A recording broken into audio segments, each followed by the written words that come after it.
This is a lecture from OpenTuition. To benefit from the lecture, you should download the free lecture notes from opentuition.com. So as we said, this little exercise, all it's going to go through and do is get you to take a company. So here I've chosen for you a car manufacturing company. That can be Ford, it can be Jaguar, if you want to go through and pump it up even further, Ferrari or Lamborghini. Okay. And when we're looking at that car manufacturing company, you are in charge of that car manufacturing company. And you're starting to think about the financial and non-financial objectives that you need to go through there and set for your business. So what you need to go through and do is you need to identify the stakeholders within the business. And then once you've got your stakeholders, you need to think about the objectives or what they want from that business. Okay.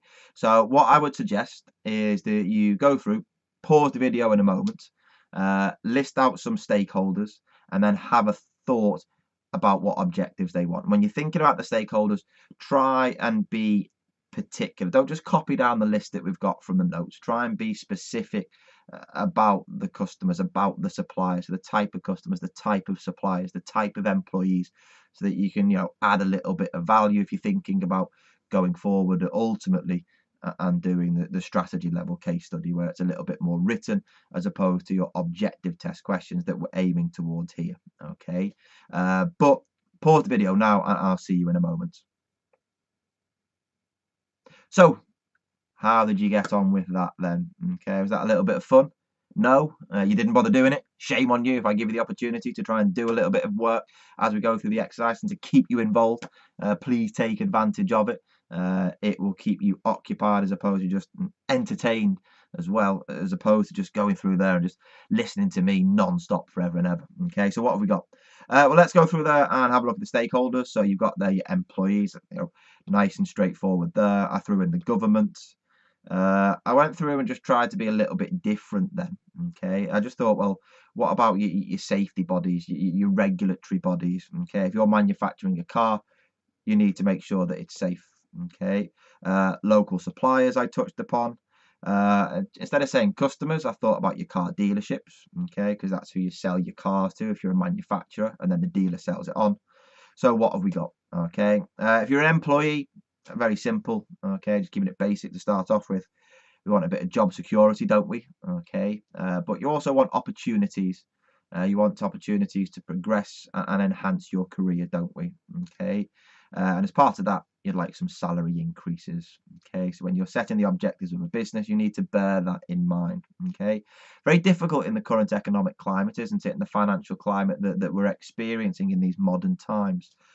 We want to be able to give our employees salary increases, don't we? But if we give our employees salary increases, then that reduces the company's profitability.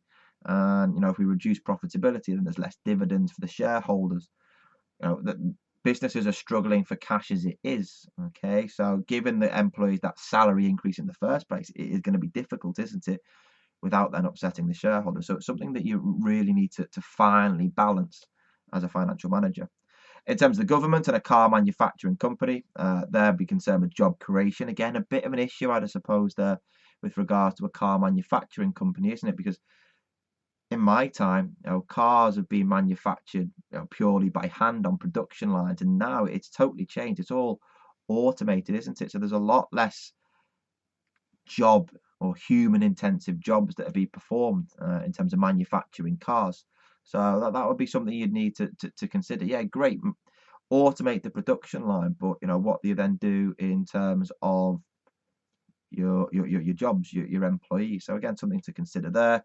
Tax revenues, and then one I threw in there based upon the relatively recent Volkswagen scandal and other car manufacturers that have been involved in emission scandals. It is thinking about the emissions. The government are, depending on which country you're in, a lot of countries now are concerned with reducing carbon emissions, aren't they, to meet targets? And if the number of cars are increasing, well, that's not going to help you reduce your target in terms of carbon emissions, isn't it? So we want to make sure that the cars that are being developed are more environmentally friendly, aren't they? Okay, so thinking there about some recent relative examples. Safety bodies, they want to ensure that you've got compliance with the safety standards. Okay, so you might need to set some objectives in terms of how well we meet those safety standards, and if they are breached. Then we've got our local suppliers. Local suppliers want an increase in orders. Local suppliers might want some more innovation, mightn't they? Because as we innovate, we need new products, which requires new technology, which local suppliers might be prepared to invest within and might generate them more cash and more wealth for their shareholders. So, although the customers are interested in innovation, like we mentioned with Apple before, your local suppliers would also be interested in the innovation as well, okay? Because it advances them along and it then stops them being left behind. And then in terms of your car dealerships, you want to see that there's new models being produced on a regular basis, because if there's new models, that will bring in newer customers, won't it? Or your older customers might want to then buy that newer model.